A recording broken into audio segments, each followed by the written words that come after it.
السلام عليكم، معكم كريم وأهلا وسهلا فيكم بفيديو جديد.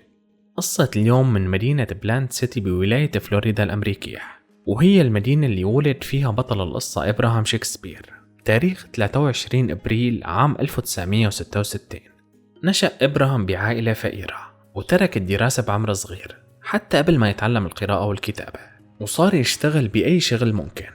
اشتغل كعامل نظافة، واشتغل بقطف الفواكه، بتنظيف الصحون، وأشياء تانية كتيرة. لما صار عمره 40 سنة كان إبراهام عم يشتغل بأكتر من شغلة بنفس الوقت بأجر يومي مقابل $8 على الساعة. كان إبراهام عايش حياته كل يوم بيومه، واستمر هيك لحد ما بيوم من الأيام الحظ ابتسم له وتغيرت حياته 180 درجة بين يوم وليلة. شو اللي صار؟ من ضمن الأشياء اللي كان عم يشتغلها إبراهام بهالفترة توصيل البضائع. بتاريخ 15 نوفمبر عام 2006 كان إبراهام مع زميل له بالشغل اسمه مايكل فورد بطريقهم لتوصيل بضاعة لمدينة ميامي. مايكل هو اللي كان عم يسوق الشاحنة، ووقف قدام سوبر ماركت صغير على الطريق ليشتري مشروب غازي، فطلب منه إبراهام إنه يشتري له ورقتين يا نصيب، وأعطاه ثمنهن. لحسن حظ إبراهام، أو يمكن لسوء حظه، ورقة من ورقتين اليانصيب اللي اشتراهم بهديك الليلة ربحت الجائزة الكبرى وقيمتها $30 مليون، وتحول إبراهام شكسبير لمليونير بين يوم وليلة بعد ما كان شخص فقير ما في بجيبته دولار واحد.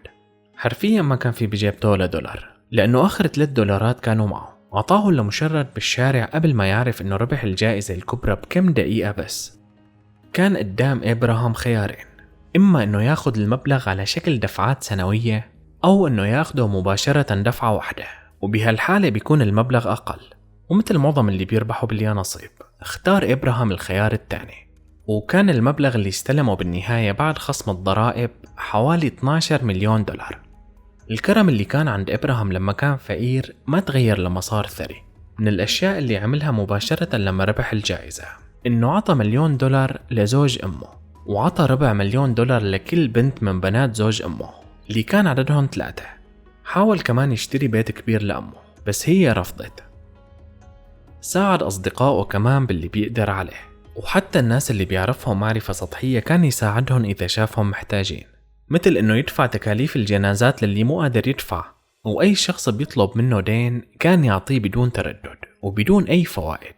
وبنفس الوقت ما كان إبراهام يبخل على حاله بشي، اشترى سيارة جديدة، واشترى بيت الأحلام الكبير اللي كان دائما يحلم فيه. البيت اللي اشتراه مساحته 575 متر مربع وسعره $1,100,000.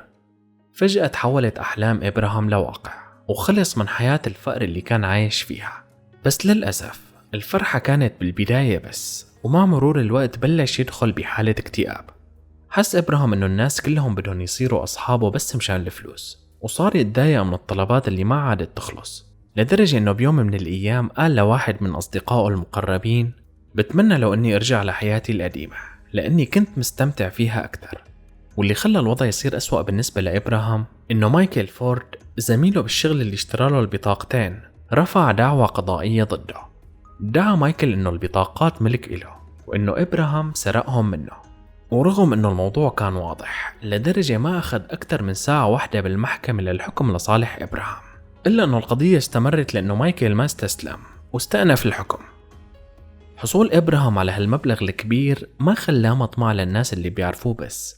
بعد ما انتشرت قصته بوسائل الإعلام، كتار حتى من الأشخاص اللي ما بيعرفوه حاولوا يوصلوا له ويستغلوا طيبته على أمل إنهم يحصلوا على شيء منه. بيوم من الأيام اتصلت فيه سيدة اسمها ديدي مور. ديدي مور هي سيدة من بلانت سيتي، مدينة إبراهام نفسها، وهي من مواليد عام 1972. كانت فقيرة ببداية حياتها، واشتغلت أول شي كممرضة، وبعدين تركت التمريض واشتغلت كمستشارة مالية، وقدرت بعد فترة أنها تأسس شركة خاصة فيها اسمها American Medical Professionals. شو السبب اللي خلاها تتصل بإبراهام؟ قالت له أنها سمعت بقصته من وسائل الإعلام، وطلبت منه أنها تشوفه إذا ما عنده مانع، لأنها حابة تألف كتاب عنه وعن الفرق بين حياته لما كان فقير ولما صار غني. تحمس إبراهام للفكرة ووافق أنه يشوف السيدة، وبعد ما حكالها تفاصيل قصته قالت له: أنت عم تخسر ثروتك بسرعة كبيرة، وإذا استمريت بتوزيع الفلوس هون وهون رح تخسر كل شي معك ورح ترجع للصفر. لازم تعمل استثمارات تضاعف لك الفلوس اللي عندك. عرضت عليه إنها تساعده بإدارة ثروته على اعتبار إنها مستشارة مالية، وبما إنه إبراهام كان لا بيعرف يقرأ ولا بيعرف يكتب وفعلا بده حدا يساعده بالأمور المالية، وافق على عرض السيدة ديدي مور بإنها تكون مستشارته المالية.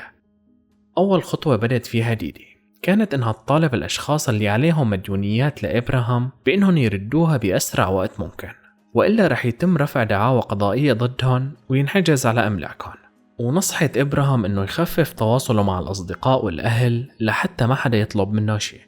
إبراهام بدأ يوثق بديدي ثقة عمياء، خصوصاً إنها قدرت ترجع له جزء من الأموال اللي أقرضها للناس، وكان شايف إنها أكتر حدا بيستاهل الثقة لأنه بالأساس مستواها المادي جيد وعندها شركة ومنها بحاجة. والثقة زادت أكتر بعد ما بدت تبين له إنها مهتمة فيه. وبالنسبة لإبراهام لفت انتباه سيدة مثل ديدي كان يعتبر شيء كتير كبير. خلال هالأثناء كانت القضية اللي رفعها مايكل فورد مستمرة بعد الاستئناف. كان واضح جدا إنه مايكل عم يستغل إنه هو اللي اشترى بطاقات اليانصيب لإبراهام ويحاول يخترع قصة لحتى يحاول يكسب شيء من الجائزة. ما كان في أي خوف من إنه مايكل يكسب القضية، بس بيوم من الأيام بإبريل من عام 2009 وبشكل مفاجئ تغيب إبراهام عن الحضور بالمحكمة. شو ممكن يكون سبب التغيب؟ بالحقيقة إبراهام ما تغيب بس عن المحاكمة، اختفى فجأة عن كل الناس اللي بيعرفهم، ورغم إنه استمر بإرسال رسائل من موبايله لوالدته وأصدقائه، إلا إنه كان في شي غريب وما حدا اقتنع إنه هو اللي عم يبعث هالرسائل، لأنه إبراهام أصلاً لا بيعرف يقرأ ولا بيعرف يكتب. والدته وأصدقائه كانوا متوقعين إنه هو ترك الولايات المتحدة لحتى ما يخسر الملايين اللي معه بسبب القضية اللي رفعها عليه مايكل فورد، ومع هيك خبروا الشرطة لأنهم كانوا شايفين إنه في شي غلط ومو مفهوم. بدت التحقيقات باختفاء إبراهام. أول حدا سألوه كانت مستشارته المالية ديدي مور. قالت لهم غالبا إنه إبراهام سافر، ورجتهم تسجيل فيديو كانت عم تتناقش فيه هي وياه عن المكان اللي ناوي يسافر عليه، وكانوا عم يتناقشوا بالتسجيل إنه رح يسافر على ولاية أمريكية تانية أو للمكسيك. اكتشفوا المحققين إنه البيت اللي اشتراه إبراهام وأملاكه التانية تحولت ملكيتها لشركة ديدي مور، ولما سألوها عن السبب قالت لهم إنه هو باعها هالممتلكات وطلب منها إنه يحصل على المقابل فلوس كاش لحتى يسافر. طلبوا منها إثباتات على إنها فعلا دفعت له مبالغ مقابل هالممتلكات، بس قالت لهم للأسف ما عندي أي إثباتات. كل المعطيات الموجودة بين إيدين المحققين كانت بتخليهم يشكوا بإنه لديدي علاقة باختفاء إبراهام، بس ما كان في أي دليل ضدها، لهيك راقبوا رقم تليفونها.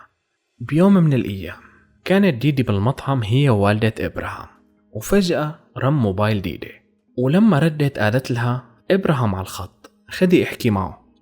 قالها كيفك؟ أنا إبراهام، بس بدي أقلك إني بخير. وأنهى المكالمة. ورغم إنه المكالمة كانت قصيرة كتير، إلا إنه والدة إبراهام كانت متأكدة إنه هاد مو صوت ابنها. لحسن الحظ رقم ديدي كان مراقب، وقدروا الشرطة يعرفوا مين هو الشخص اللي اتصل وادعى إنه إبراهام. الشخص اللي اتصل اسمه غريغوري سميث، عنده محل الحلاقة. كان إبراهام يشتغل عنده بتنظيف المحل قبل ما يربح باليانصيب.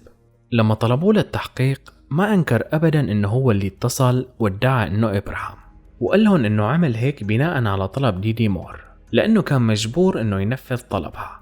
ليش مجبور؟ كان غريغوري متدين من إبراهام مبلغ $63,000، وفجأة اتصلت فيه ديدي بصفتها المسؤولة عن أعمال إبراهام وطالبته بالمبلغ، وما كان معه يسده. لهيك خيرته بين خيارين، إما أنها ترفع عليه دعوى قضائية ويتم الحجز على محل حلاقة، أو أنه يتصل هالاتصال ويحكي مع والدة إبراهام على أساس أنه ابنها، وبالمقابل تعفيه من سداد المبلغ. وفهمته أنه هي بدها إياه يعمل هيك بس لحتى تطمن والدة إبراهام عليه. كان واضح للمحققين أنه غريغوري ما له أي علاقة باختفاء إبراهام، بس قرروا أنهم يستفيدوا منه بإيجاد دليل ضد ديدي. لهيك عطوه جهاز تنصت لحتى يسجل الحديث بينه وبينها لما يتقابلوا. كررت مقابلات ديدي مع غريغوري، وبكل مرة كانت تقله أشياء متناقضة وغريبة عن إبراهام. مرة تقله أنه مسافر وتعطيه رسالة على أساس أنها من إبراهام لوالدته، وبمرة تانية تقله أنه غالبا إبراهام ميت واللي قتله تاجر مخدرات اسمه رونالد. آخر شي طلبت ديدي من غريغوري طلب غريب. قالت له بدي منك تلاقي لي شخص يعترف أنه هو اللي قتل إبراهام، مقابل مبلغ كبير. المحققين شافوا إنه هي أنسب فرصة لحتى يلاقوا الدليل ضد ديدي. راح شرطي متخفي مع غريغوري لعند ديدي على أساس إنه هو ابن عمه مستعد يعترف بالجريمة. عرضت عليه $50,000 وهو مباشرة وافق على المبلغ، وقالها بس لازم تخبريني عن مكان الجثة لحتى أعرف شو بدي أقول للمحققين، ولازم كمان تعطيني سلاح الجريمة.